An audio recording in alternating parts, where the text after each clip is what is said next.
Hey guys, I thought I'd come to you today in the kitchen once again and show you what I'm doing with the herbs I had done a video on earlier that I had hung on my back porch.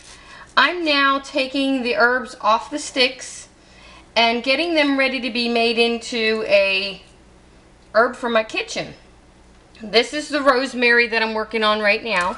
And basically I'm taking the sticks and I'm just running my hands down it to get the actual leaf of the plant that's really dry out of there. And as you can see, that's my dried rosemary. I've also done the basil already. I didn't think to videotape that one, but I had to do that in a bag. And basically I put it in a bag and I slowly ran my hands over the limbs to take the dried basil leaves off. And I got quite a bit of basil, and I can see that I'm going to have more than enough rosemary. But my rosemary bush is regrown. Everything that I cut off has recovered.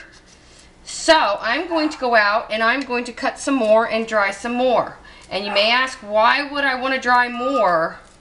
Because I think this would be a really good herb to put back into long-term storage, because the amount of volume this plant is putting out, this is the year that I can focus on rosemary. And then if my basil plant puts out more, I will be doing more basil as well. It's all about having more than what you need right now so you can put it away for later. So as you can see, it's not a hard process, a little time consuming, but all good things are, and spices are definitely a good thing. And you're going to want all the spices you can store. A little dusty too. For a SHTF scenario. I'm choking on the dust. But I'm also going to do a video on the sweet potatoes, because one of the viewers made a comment that all he learned was how to let the dogs in. Well, shame on you, because I definitely explained how to get a sweet potato sprouting, and that's half the battle. If you can't sprout a sweet potato, you're in trouble if that's what you're going to try and grow. The next step with a sweet potato, once you have some growth, and that's what I was waiting for, some more growth, you have the ability to root those growths. So I'm going to come back to you when I'm done with all this. Let me show you what I'm doing here. I'm going to take you for a walk, so hang on. Here comes the dizzy part. I have a magic bullet that is no longer good for running liquids. So this seal has been no good for quite a while. I did not throw it away. I have repurposed this, and I use the container to blend my herbs. And as you watch this, just to give you an idea how fine. Look at that herb. That's all rosemary that I did today. And this is going to be a big container. Do I store it in plastic? Absolutely not. I don't trust plastic. I believe there's many toxins in it that we shouldn't be exposing our food to. But I will store it in an old peppercorn jar. I save some of my jars like this just for this purpose. When this jar is full, that's more than enough for 1 year for us at my house. So at that point, anything that's extra, I will be putting into a food saver bag and sealing it up, dating it, and putting it back for an SHTF situation. Now, I have a lot of rosemary, so this is going to be an ongoing project for many weeks by the looks of it, because that plant is still doing really, really good. It's about 4 foot high again and needs a good haircut. So I will be doing that later on today and hanging more to dry. So right now, that's my update. I'll get back to you guys here in a little bit with the sweet potatoes, and I'm going to show you exactly what I do on my next step of the sweet potatoes, because the sweet potato has grown tremendously since I last videoed it a few weeks ago. Alright, I'll be right back with you guys. Okay everybody, I am done processing the dried herbs, which was rosemary and basil, and I wanted to show you. This morning I walked out to the garden and I found this big guy.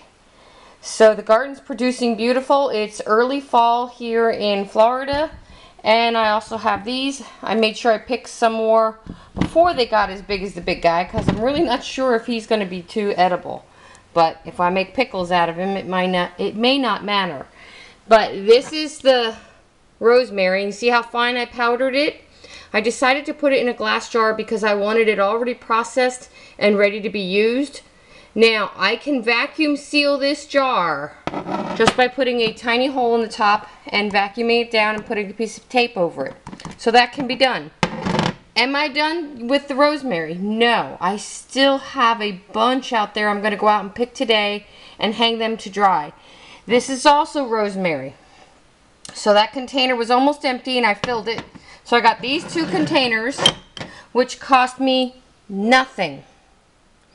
I saved those jars from other foods that we do purchase. The jars were free.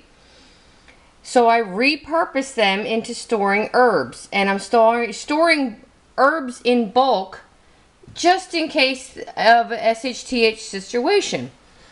Herbs will be vital to your health because they're wonderful for health. You can take rosemary, make tea, and all kinds of neat stuff with rosemary. But it's also really good when you're cooking your meats as well. Then the other herb I did this morning was my basil. As you can see, the basil I didn't get near as much, but this amount of basil could last me a year. There is more basil regrowing on that plant, so I will be taking some more off of that if there's enough today and doing a small drying of more basil. The reason I'm picking herbs and drying them right now is because even though I'm in Florida, if winter hits hard here, which it does once in a while, there's a risk of freezing. I want to get all my herbs in and dried before it freezes. So I will be going out and cutting some herbs and drying them. I will show you how I do that process as well. So I'll be back in a bit with that. Okay, I'm out at the garden. I promised you a video on how I cut and dry my herbs. So I'm going to be working with this rosemary. As you can see, it's at least 4 foot tall, and I'm going to give it a haircut. So I'm going to be cutting at least 2 feet off of this, and at some point, you see how it's growing over into other garden space? I actually take the whole limb off on something like that to keep it coming up rather than out, trying to contain it, because it is in a garden that I have other things that I plan on planting and growing. Right now I have mustard greens and a kale in here until the rest of mine, which are seedlings right now, get transplanted out. But let's see what we can do here. I'm holding the camera with my hand. I don't have a tripod, so you're gonna have to go all the way with me here on this one. I'm going all the way down into there and cutting. Now, with rosemary, the stems are very, very woody. I hope you can see that, but they are very woody.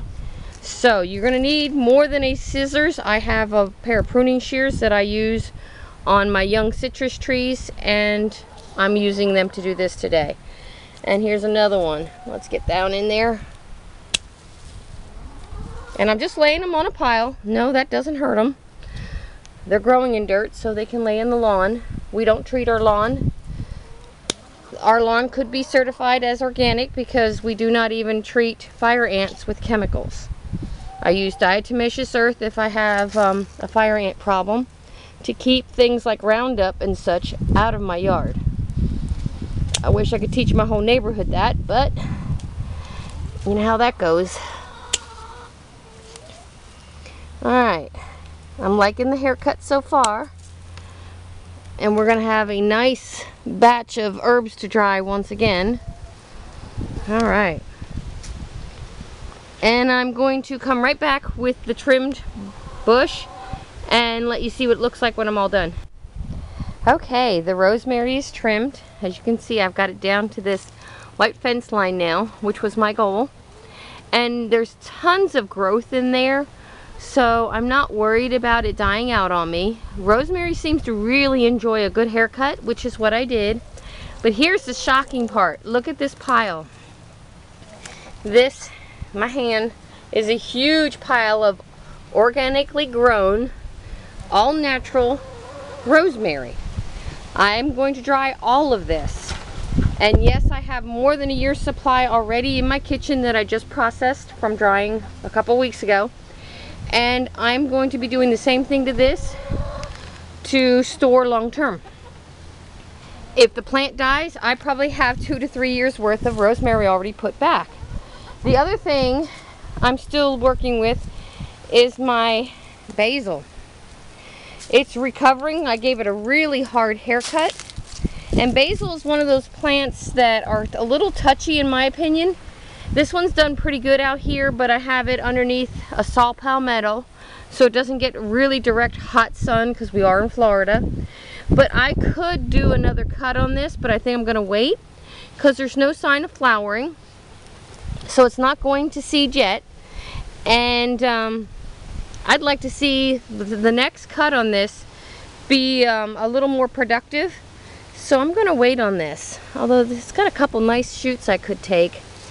But I think I'll wait, because that rosemary is going to take up quite a bit of time getting it hung. Today is an unusually breezy day in Florida. And the garden is doing, in my opinion, for what little gardening I do compared to some people who have fields. I don't have room for fields. I have less than a 1/4 acre that's open for growing. And these are 2 types of beans, green beans. I have some young cabbage in there, another one over there. My kale, which is doing really good. I put seeds in this. So these kale were started with only seeds, and they're coming up doing rather well. Then on the other side, see if I can step through my garden. This is the radishes, and I planted the radishes with the carrots. If you really look down in there, look at those baby carrots. Okay, now this is a technique called companion planting, and the goal here is when you pull the radishes, because they'll come in first, it automatically opens up space for the carrots to grow and expand into. And I've done this before with no success, but it was the radishes seeds were not any good. This year it looks like I'm going to have a nice harvest of radishes. And my tomato has doubled in size, so that plant's doing very good. It's getting some little blossoms on up there, so I'm already picking cucumbers, so that's good. And the surprise to me, I've never tried to grow potatoes in the ground, but I've got, my garden's a mess right now. I got a lot of cleanup to do. These are baby potatoes, and I've got 1, 2, 3. Look at this guy, he's big.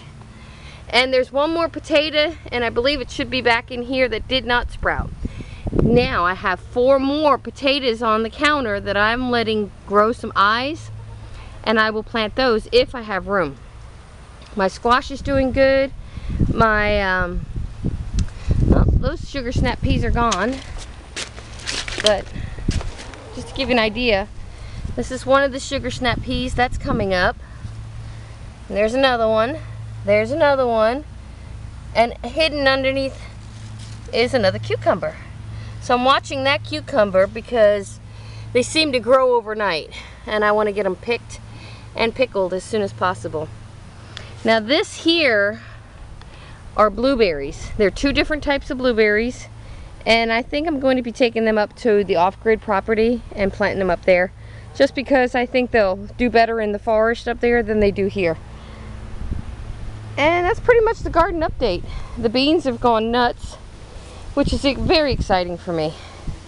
And one of my laughing things here, these are pole beans that I planted on my water totes. And they're climbing the water totes, and they're doing rather well. They're going to climb and cling on to anything they want.